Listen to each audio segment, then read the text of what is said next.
Assange's lawyer says U.S. wanted to kill WikiLeaks founder and make it look like an accident. February 26, 2020, by Aaron Kessel.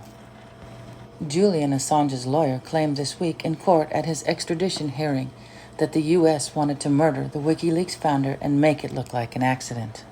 American spies teamed up with UC Global, a Spanish company contracted by Ecuador to provide security at the embassy, to help plant intrusive and sophisticated secret surveillance of Assange, his attorney stated during the court hearings.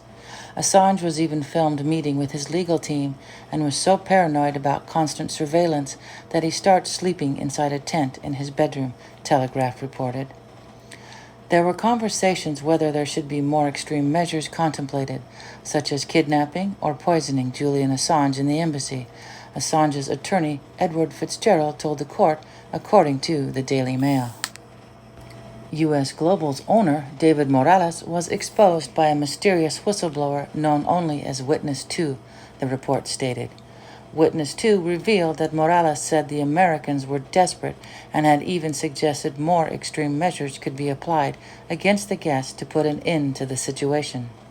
Fitzgerald told the court, according to the Mail. Morales was actively working with the dark side, in other words, U.S. intelligence agencies, Fitzgerald claimed, according to the report. Assange was spied on in the Ecuadorian embassy, and the suspects at the time had tried to extort €3 million from the journalism organization for the destruction of videos and pictures, which included videos of private situations, such as doctor visits and lawyers' meetings while he was in the embassy, Reuters reported. Since then, police have made at least one arrest. Ringleader Jose Martin Santos, previously convicted for fraud, was arrested in Caliente for trying to bribe WikiLeaks with millions in exchange for private videos of Assange. That plot was later tied to the CIA, who hired UC Global SL and its founder David Morales to spy on Assange, according to court documents that was presented in Spain's High Court El Paz reported. Spanish judge Jose Del Mata requested to interview the WikiLeaks founder by video conference as a witness. However, the British judicial system stepped in, denying the request, which could affect Assange's extradition trial, El Paz reported. Assange's lawyers told the court that it was suggested that the embassy door be left open to make a kidnapping look like it could have been an accident.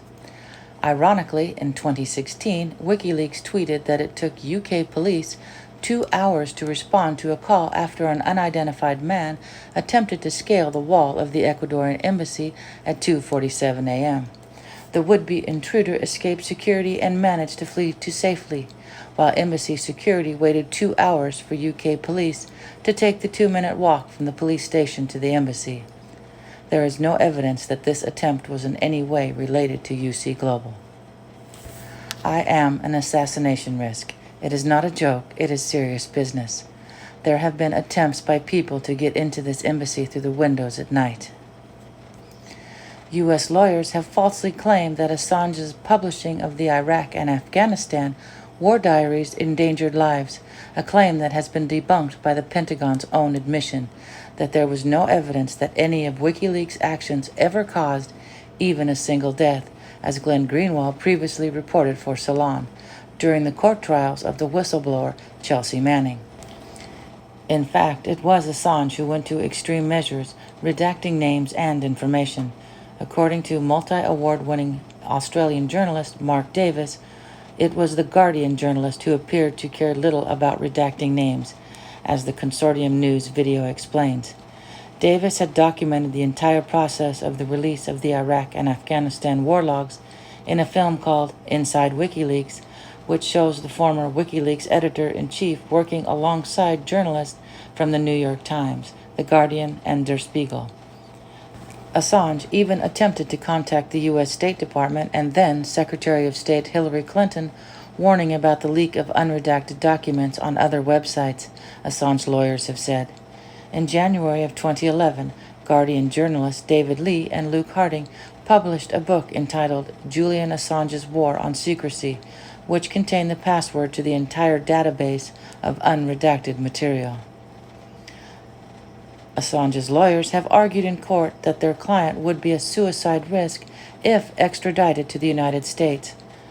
Other court statements that were heard, according to 9 News, include the fact that Assange was stripped naked and searched twice, handcuffed 11 times, had his case files confiscated, and was placed in 5 different holding cells just this week. The hearing will be adjourned at the end of this week and continue with 3 weeks of evidence scheduled in May.